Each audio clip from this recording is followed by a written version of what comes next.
Hi guys, welcome to my vlog.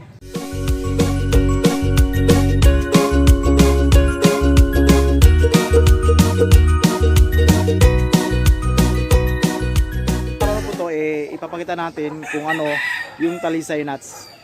At saka yung talisay nuts, yun yung mga kinakain ng kadalasan ng paniki. Yung balat niya, bali pinakalaman, yun ang kinakain. Tapos yung buto, tinatapon ng mga paniki. At saka yung buto, kukunin natin yun pag natuyo na yun. Tapos bibiyakin kasi ang nuts nun nasa loob. Tara, samahan nyo ako. Pala ang tsura ng talisay nuts yan.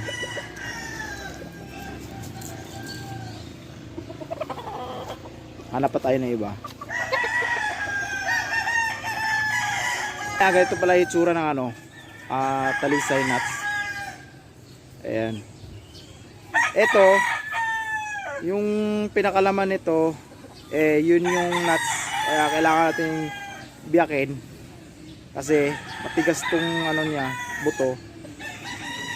Ayan, papakita ko kung paano kainin yung nuts nito.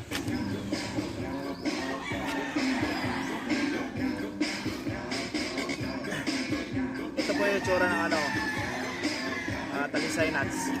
Biyakin natin.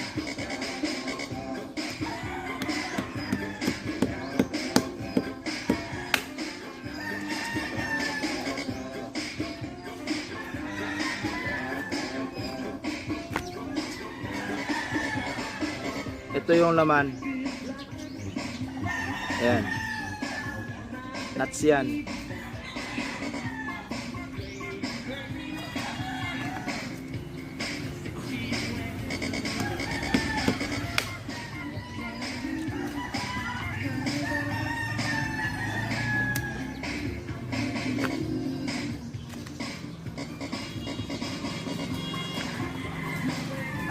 Ayan.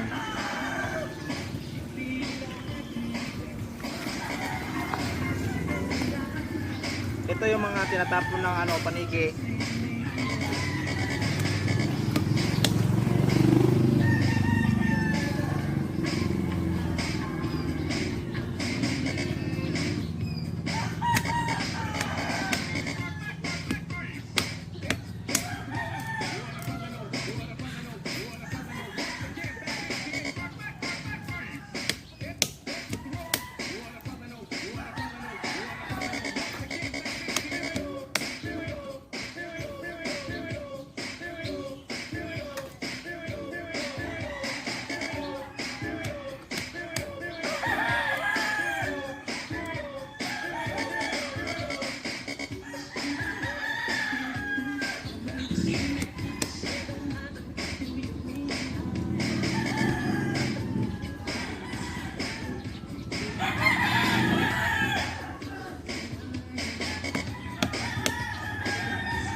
Ayan.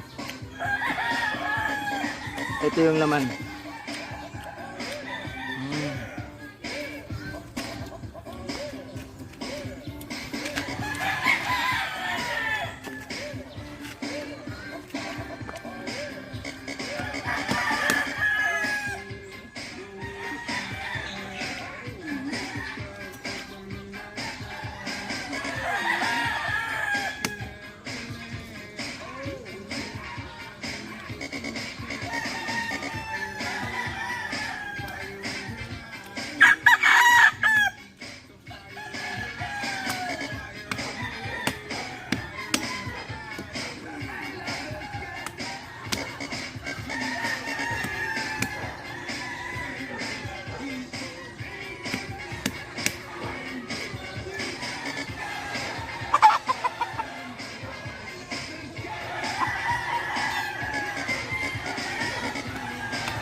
Yun po yung ano, talisay nuts, yung binibiyak natin kasi nasa loob yung nuts nun, mahaba.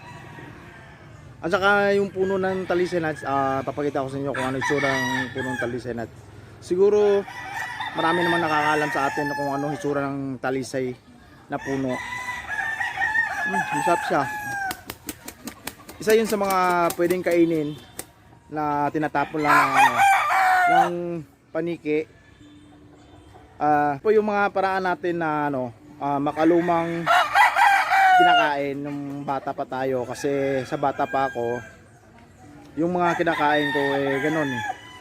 Pag nasa dagat kami, maraming talisay nuts na ano, naanod, ginagamit naman yung bato lang yung pinangbiyak namin doon, tapos kain naman, ligo na kami sa dagat. Ito ang puno ng talisay yan po.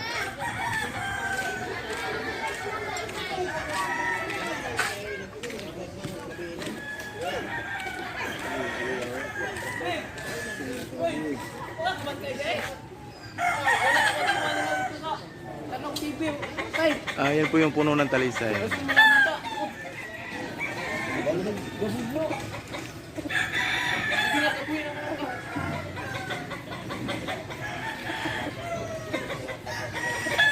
Gusto mong malaman kung ano yung mga paraan natin sa mga makalumang ginagamit nating paraan para makakain tayo, mag-subscribe ka na sa channel ko para alam mo yung mga lumang paraan ng kinakain na sinasabi ng iba na wala silang makain.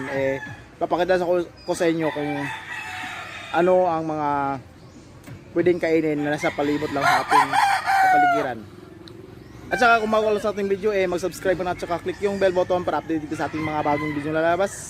Hanggang sa susunod. Bye-bye.